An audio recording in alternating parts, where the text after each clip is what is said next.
Hi everybody, I'm Michelle. I'm just killing time. The story I'm going to read just placed second in Yorkfest in the adult literary competition.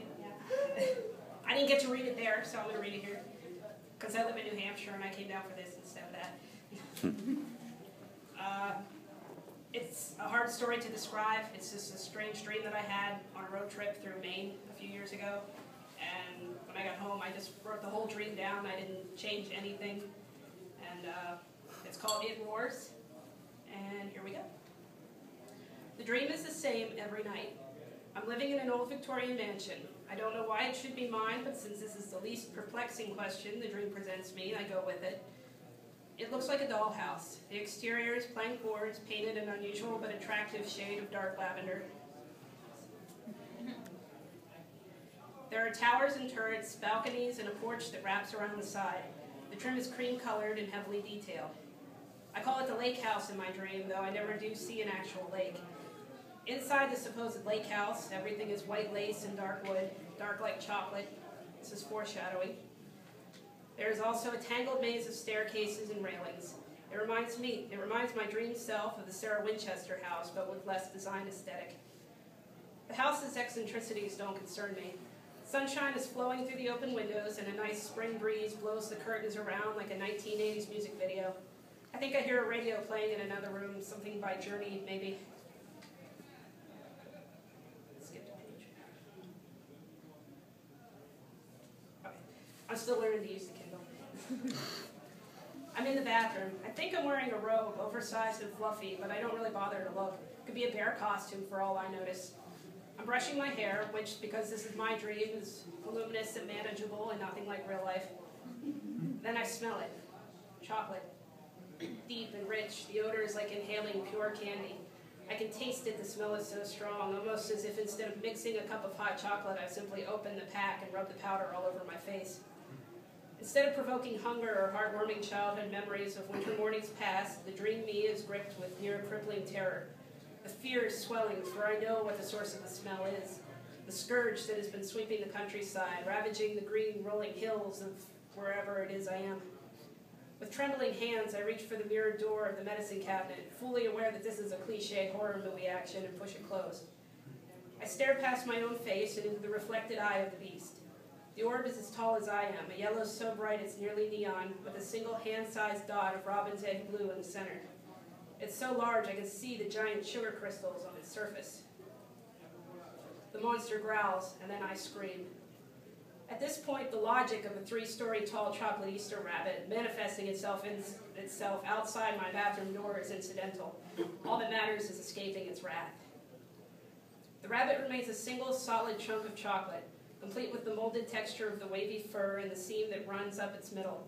Yet it begins to thrash up and down, twisting side to side. The enormous ears smash through the roof of my strange old lake house, and all around me boards moan and shatter. My escape down the twisting labyrinth of staircases is a frenzied blur.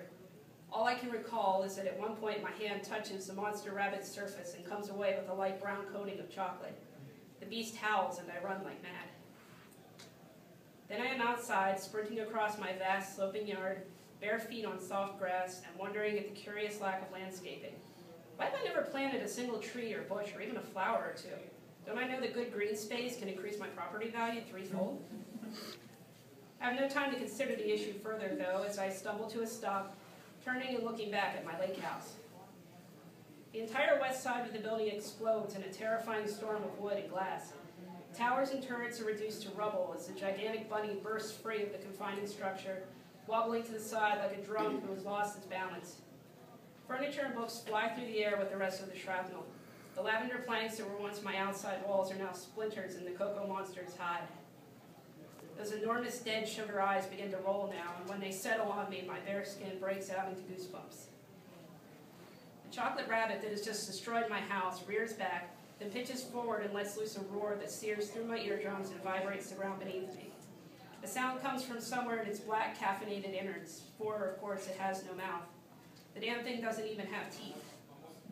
I compare it to a Tyrannosaurus Rex, only instead of a dinosaur, it's a chocolate Easter bunny, and it's going to crush and devour me. Not a very accurate comparison, but the best my mind can muster under the circumstances.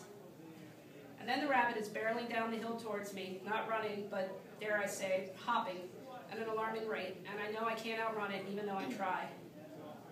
With inevitable destruction at my heels, I take a moment to lick the chocolate off my hand, because if I'm about to die, it should be with something sweet in my mouth. And it does taste sweet, smooth and decadent like good chocolate should, and I wonder what happened to this poor monstrosity to turn it into such a nasty bunny. As I come to the top of a hill, out of breath and already exhausted, I find I'm not alone. I fall as ungracefully as humanly possible to my knees in front of the square-chinned silhouette of a man, outlined against the bright blue sky. He offers me a hand up, and as he steps away from the sun, I see his face and I grin, because I know that I am saved. Bruce Campbell is also grinning as he helps me to my feet. This is Bruce Campbell from 1992, in that movie where he goes back in time that I've never actually seen. Not today's Bruce Campbell from that cable show that I don't watch. Not that there's anything wrong with the current Bruce Campbell, of course, but if you need rescue from a giant rampaging beast, chocolate or not, you probably want the earlier version. Bruce Campbell is laughing, and there's a wild look in his eyes. His clothes are torn and his hair disheveled, and he's covered all over in what I first think is mud, but quickly realize is chocolate. He's been splattered head to toe with this stuff, and that reminds me about the giant Easter rabbit, and I hope that Bruce Campbell brought his chainsaw hand. I look, and both hands are normal, though clad in heavy leather gloves, and he must see the disappointment in my eyes because he laughs and holds up a fire hose. Chainsaws don't do any good against these things, he tells me as the beast approaches. You don't bring a chainsaw to a rabbit fight. This doesn't make any sense, but since he's here to help, I let it go. We need, Bruce Campbell says, to make rabbit soup. The hose leads to an old tanker truck parked behind us, also nearly coated in splashes of dark brown cocoa. I want to ask how many Easter bunnies have already fought, but before I can, the monster is upon us, and the roar it lets out at the sight of Bruce Campbell tells me the answer is a lot. Bruce Campbell plants his feet and says something clever that I can't hear over the roar of the bunny, and then lets loose with a fire hose. I expect flames, but what comes out is hot steam and a high-pressure blast of water, and he catches the monster just below its head. The effect is immediate and horrible. The chocolate surface of the rabbit instantly liquefies and flows away into the grass in cloudy brown streams. The beast's cries are terrible, no longer just roaring now, but screaming too. They sound like metal scraping against metal, like 1,000 brass bands blaring off key, like microphone feedback turned to 11. I hold my hands over my ears and scream too, as if to block the noise out with my own voice, but I cannot hear myself over it, and I fear it may break the very earth in two. The smell, however, is heavenly. Bruce Campbell laughs like a madman all the while. This seems to go on forever, but really only a few minutes pass before the noise is gone, and all that remains of the monstrous rabbit is the two blue and yellow sugar eyes, dissolving more slowly as they stare blankly up at the sky. I remember how I always eat the eyes first and shudder. The earth is brown and damp, but the chocolate is already absorbing into the ground and vanishing. Bruce Campbell tells me the water is to dilute the beast, because if you only melt them, they reform like mercury, stronger and angrier. I ask Bruce Campbell where they come from, but he doesn't know.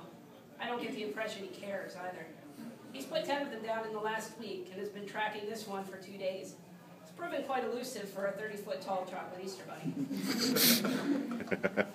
Looking at the remains of my lake house, I ask what happens now.